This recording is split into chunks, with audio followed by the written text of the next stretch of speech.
Hi guys! Good morning! Nagluluto ako ngayon ng champurrado. Kasi nga bagyo, diba? Ayan. Champurrado muna.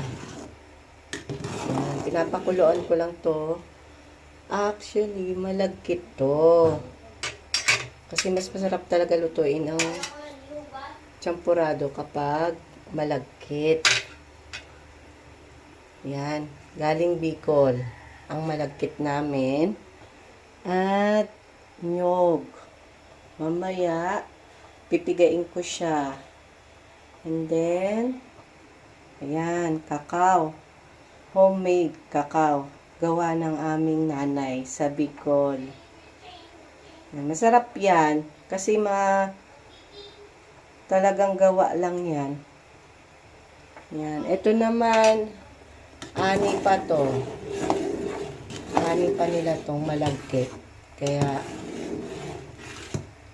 masarap na masarap ang malagkit nila.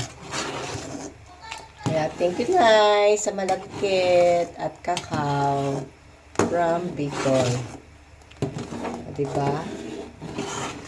Siya, regards na rin sa aming nanay sa Bicol.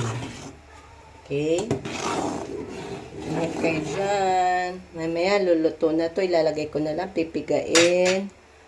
Tapos na. Bye!